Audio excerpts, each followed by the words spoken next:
You know, I saw this actress Brie Larson, and she started a YouTube channel, and I actually watched her first video, and I thought she was just so socially awkward, and her face and everything just didn't connect. And in other interactions I've seen her do, in other interviews and whatnot, she is so at once aggressive and dismissive and just weird, as if her social interactions are not calibrated correctly. And it got me thinking, and I thought to myself, well, you know, maybe she's on the spectrum. You know the spectrum I'm talking about, of course. I'm not going to say it because I don't want to get into a big old, you know, hissy fit pissing contest with YouTube, but you know what I'm talking about, right? It could be that this woman is on the spectrum, and that's why she is as she is, i.e. awful. Because she's an awful, awful human being. Just really just, ugh. But it got me thinking.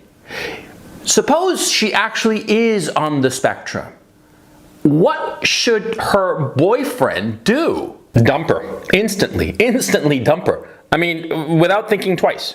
If you recognize that the girl that you're with is on the spectrum, she has some sort of like weird psychological or psychiatric problem, dump her. Dump her. Why on earth would you stay with her? See, we are evolutionarily designed to mate with the best prospect that we can get our hands on. I mean that metaphorically, of course. Now, if you find yourself in a relationship that at first seems fine, but then you are with the person for a while, a month, 2, 3 months, and then you start realizing that they are damaged, that they are screwed up, that they are not what they appear to be, that they have a fundamental flaw, then there's absolutely no reason why you shouldn't ditch them. Yeah, don't think twice about it. Don't feel bad about it. No, you're dating somebody and they are on the spectrum, or they're bipolar, or whatever other disorder, mental malady, whatever the problem is, dump them. Instantly dump her like a hot rock. Of course. You know, when I'm swimming in the ocean, I don't have it a habit to grab hold of a big old boulder that weighs a ton and hold on to it for dear life and see that, you know, hope, fingers crossed, that I'll float because of it. No, that rock is going to take me down to the bottom of the sea. And of course I'm not going to hold on to it. I'm going to let go, for crying out loud. Same with a screwed up woman like this, a woman who's on the spectrum or some other mental disorder. Look, these kinds of women are only going to pull you down. Why is it that you specifically, why should you save them? What made you this, you know, medieval knight on a horse, on a white horse, come here on his shiny silver armor to save her? What's wrong with you? It's not your responsibility to save any woman. The only woman that it is your responsibility to save is your mother and your daughter. Not necessarily your wife. I mean, yeah, you'll save her from a burning building, yeah? But if she is somebody who is inherently flawed, and flawed in a way that is major, okay? Not a little fault here or there. I mean, we have to, you know, keep perspectives. We are all flawed human beings. We all have things that we're not proud of, things that are defects. We all have defects, you and me included. But there is a difference between a minor defect, a problem that should be worked on, whatnot, and a severe character-defining flaw. A flaw that makes the person unsuitable to you. But so many guys latch on to the rock. So many guys latch on to this girl, this woman, who is awful. And I'll tell you why. They do it for 2 reasons. Number one, the simple reason is that they think that they can't get anyone better.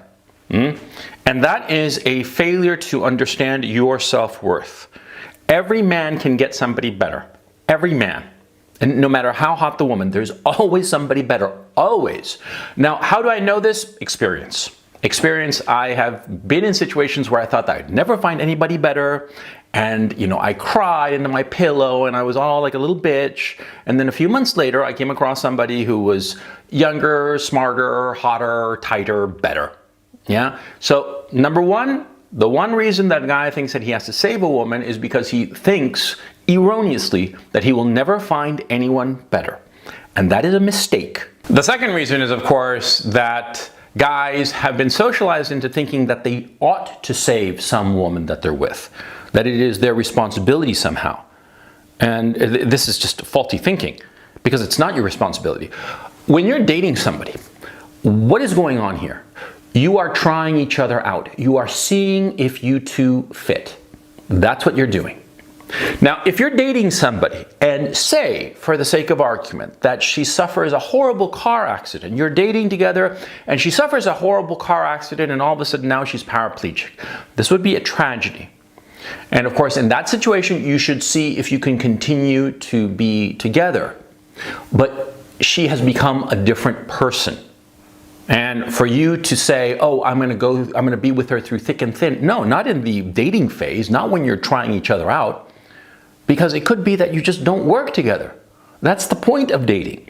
You're just trying to see if you work together, and it is not your responsibility to be with her no matter what the second you start to date her. It's only your responsibility to be with her through thick and thin once you marry her, once you have a kid, a family with her. Then that's a different story. Then yes, absolutely, you have to stay with her through thick and thin. But in the dating phase, what are you talking about? You're just dating. You're just seeing if you fit.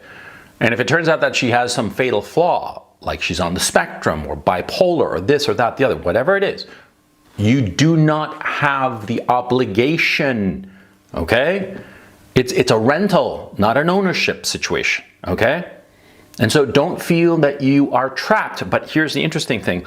A lot of people, third parties, try to trap you. People who have nothing to do with the relationship between the woman that you're dating, her friends, her family, or perhaps your friends and your family, they tell you that you have to stick with her through thick and thin. And you have to tell these people, no, no, no.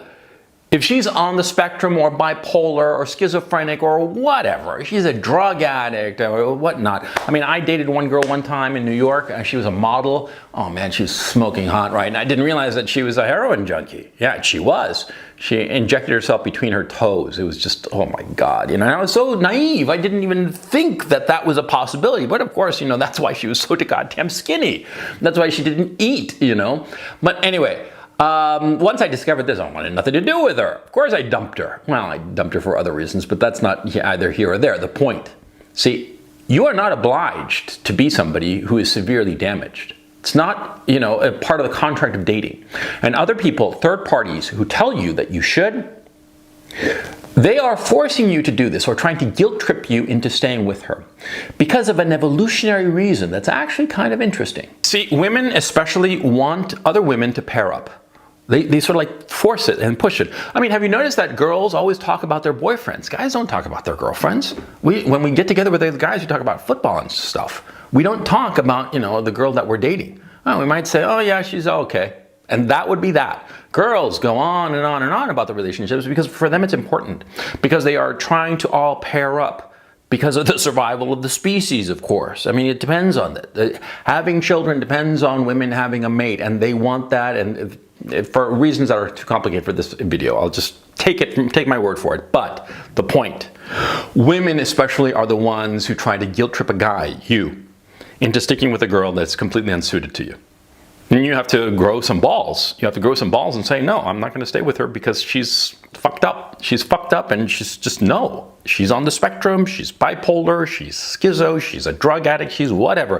Whatever it is, you should not fall victim to the guilt tripping going on by her friends or your family or whomever. Just say no. Grow a pair, for crying out loud. I mean, you're a man. You're a man and you make a decision and you live with it and move on. You don't allow other people to make the decision for you. You don't allow other people to dictate how you live. You don't allow other people to force you to be with somebody who's completely unsuited to you. You see? Have the moral self-confidence, the self-confidence as a man in your decisions to say, no, you know, this girl, she's probably on the spectrum. She's got all kinds of weird behavior, like this Brie Larson person that I was talking about at the beginning of this video. She's got all kinds of problems. She's just weird and unpleasant and this, that, the other. And she's mildly hot. Yeah, she's bangable and she gives a pretty good blowjob. But other than that, she's too fucked up for me. And, you know, after half a dozen, a dozen blowjobs that were all very nice, but you know something? Misery is not worth it. Bye-bye.